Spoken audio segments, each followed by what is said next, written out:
Hey guys, it's Matt here, and today we'll be seeing what the difference is between the oldest iPad in support and the newest iPad in support. Okay, so this is not exactly going to be like, sure, this is the newest iPad in support. This is the 8th gen iPad, and you saw that I made an unboxing video of it not too long ago. This is the newest iPad that you can buy, like the lower end model, because Apple has a bunch of different models, obviously. This is literally the oldest iPad that is in support. This is the 2nd gen iPad Air. This is obviously, like I mentioned earlier, the 8th gen iPad. And you can see they're both running iPadOS 14. I would say they both can do it decently well. Obviously, this one being brand new, that shouldn't be a surprise. This one can run it very well, actually. There are obviously going to be some features that this iPad lacks that this iPad has. Let's go over just some of the differences. So on the screen here, you can see that I've put just a list of all of the differences between these two devices. The iPad Air 2 uses the A8X SoC, which is not a terrible SoC, but it is definitely very old. It's similar to the iPhone 6. It's a bit more powerful, being the X variant, but that's what it has. This also has 2 gigabytes of RAM. I'm pretty sure this has 3 gigs of RAM. So 2 gigs of RAM versus 3 gigs of RAM. This also has the A12 SoC. This has, like I said, the A8X. This actually has 120 gigs of storage. This you can configure that. This only has 32. Now you can see on the screen here just a list of features that this iPad gets that this one does not. And I'll go over a few of the notable ones. One of the big ones is that you cannot multitask with more than 2 windows on this iPad. It will simply just not let you do that. This iPad will let you do up to 3 windows. This one will not. So let's just give an example here. Let's say I open the Files app on both of these. So you can see, obviously, we've got a window here. So if I bring up the dock and let's drag over, let's just do another file window. And yes, this will work. So that's just all the homework I've got for my classes and stuff. And then let's do the same thing on this iPad. Bring up a window there. You can see we've got 2 windows open on this guy. So let's open a 3rd window. Let's open Safari, for instance. No, I don't want to overwrite it. Now, you can't do a split screen of more than 3, so that is kind of unfortunate. You can do 2 windows. You can see I can interact with this one here, and I can interact with this one and this one. So they're all interactable. So let's try to open a 3rd window on this iPad here. So let's grab Safari, place it. I have to do that, don't I? There we go. You can see it dims out the background, and that's because this iPad, Apple says, I don't really believe that, but is not capable of opening more than 3 windows at a time. So it will dim out these ones so you cannot interact with it. You can see I can interact with this window here, and like I said, on this iPad, I can interact with all 3, but if I try to tap out, it's just going to dismiss itself. So this iPad, you can't do more than 3 windows on the screen. It doesn't matter what you try. It just simply will not let you do this. And this actually does remind me of some even older iPads, which I'm not going to be discussing too much in this video, but like my iPad mini 2 can't even do split screen. It can do slide over and bring up a window, but will dim out the application that's in the background with this open. So, and that's only with one app. It literally will not let you use split screen. So, and you can see tapping out of here doesn't actually dismiss this one. You have to swipe it off to dismiss that. So there's that aspect of it. You can probably already see another little guy that is not on this iPad. Here's the Measure app. You can't actually flip the camera, which is fine. I'm not going to be using this. This iPad won't even let you download it, so just a little note there. One thing that this iPad has over this one, you can already see what I'm holding. This has Apple Pencil support. You can see I can use the Apple Pencil on this. Works perfectly fine, no issues there. This one, nothing, and it's not because I haven't paired it. I've tried, it doesn't let you. Now, at least I will say, if your friend has an older iPad and yours is low on battery and you need to charge your Apple Pencil, you can charge it through this device. However, you won't be able to actually see the battery percentage of what this iPad is using like that battery widget thing that exists on iPadOS. It does show up on the host iPad, but it will not show up on here. And I do actually think that'd be a nice feature request, is if you have an Apple Pencil plugged into even an incompatible iPad, show the battery level of the Apple Pencil until you unplug it. That's something I think that it should be, but Apple didn't do that. One big notable feature, since this iPad does not support the Apple Pencil, it also does not support Sidecar. Sidecar is where you can plug in your iPad, well actually I don't even need to plug it in, it can be wireless, to your Mac, and you can use it as a separate display. I'm not going to be demonstrating that, but it does work. This iPad supports it, this one does not, and the reason for this is honestly a stupid reason, and that is because this iPad will not use the Apple Pencil, so you can't actually navigate in the OS with that, which I find stupid because some people don't have Apple Pencils and use Sidecar just as an external monitor. Now, there are other similarities and differences between the devices, and I'll go over a couple of them. Siri on this iPad can be used, Siri on this iPad can be used while you're actually using the device. So you can see here Siri is running right here, and I'm able to interact with it. Well, so you can see I've got Siri here, and apparently opening apps doesn't work.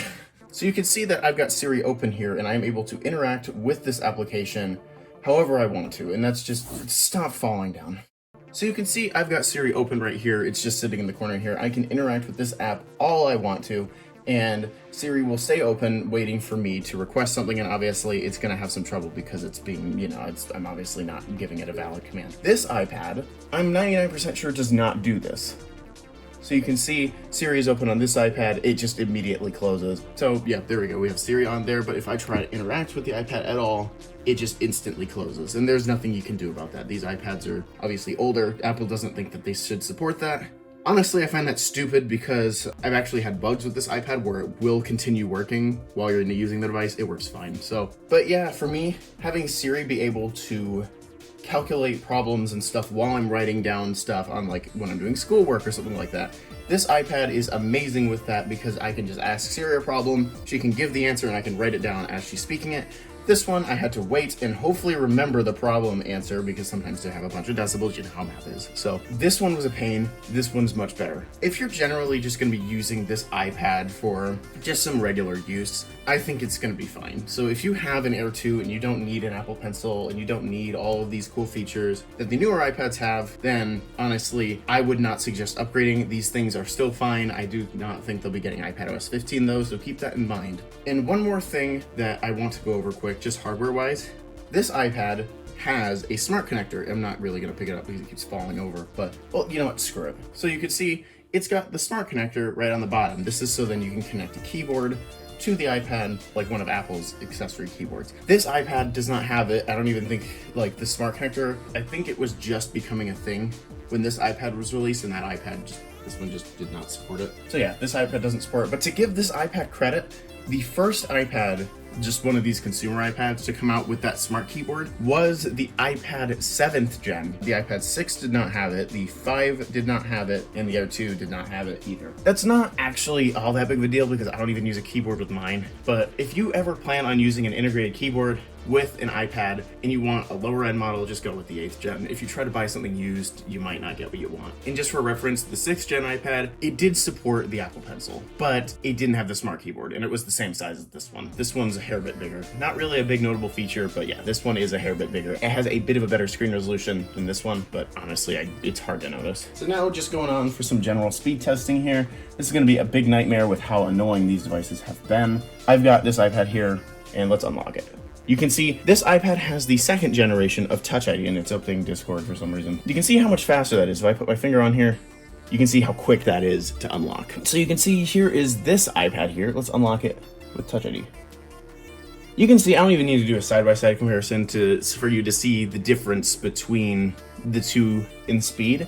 This one unlocks much slower than this one does. Now, one thing that I will actually mention, because some people actually care about this iPad does not have a laminated display. This one actually does. So that is something that the Air 2 has a leg up over the 8th gen iPad. And I guess that kind of makes sense because, you know, the iPad Air, you can see how thin this iPad is. It is extremely thin. You can see how much thicker this one is in comparison. It's just, I think the reasoning behind that was just to keep the cost down. This iPad was obviously $329 or $309 with the education discount, which is what I bought. And this one was it was a lot more expensive than this was. So yeah, I guess that kind of makes sense. So now just going over some general speed tests and such. I'm not gonna do a ton of them just because, again, the setup is super inconvenient for what I'm doing. So you can see now I've just closed all the apps off camera. Let's just do a general test with settings. 3, 2, 1. Those opened identically on both iPads. You're not really, at least with the settings app, you're not really gonna get that much speed over each other. Let's try the camera app. 3, 2, 1. I'm gonna flip the camera and try that again. It looked like this one actually beat it. 3, 2, 1.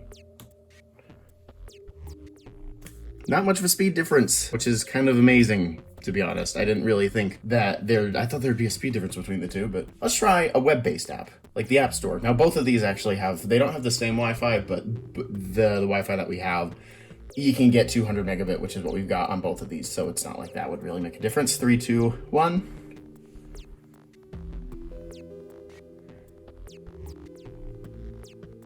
Okay, yeah, you could definitely see this one loaded much faster than this one did, which not at all surprised about. Next app, let's try the Stocks app. 3, 2, 1. This one beat it. It's not a big surprise, but not by much. Let's try, let's do a third-party app here. And I'm pretty sure I have apps on, yeah, okay. YouTube Studio. 3, 2, 1. Okay, yeah, this one just blew this one right out of the water, which is not at all a surprise. Let's try, finally, just one more, just because I don't want to open a ton of apps right now. Penbook. Now, this app I actually use a lot for school, so let's do this. 3, 2, 1. Yeah, you could see how different that was, like how much faster this is. I don't need either of these, but let's do the Apple Store. 3, 2, 1. Bam! This one's already ready. This was just sitting there. There you go. So you can see that one much, much faster. So yeah, that's pretty much it for this review on just these two devices. It's kind of amazing though, just to see this one still totally 100% usable. Even though this iPad is from 2014, this iPad is still completely usable compared to this one, which I mean, obviously this one's also usable, but it's brand new. So that's pretty amazing just to think that these iPads, both I would say are completely usable devices today. Obviously this one being brand new, but this one completely usable. If you still have one, keep using it. It's just amazing. So yeah, thank you guys so much for watching this video, and hit the like button, get subscribed if you like the content that you see on this channel. So yeah, thank you guys so much for watching this video, and I will see you all later. Bye.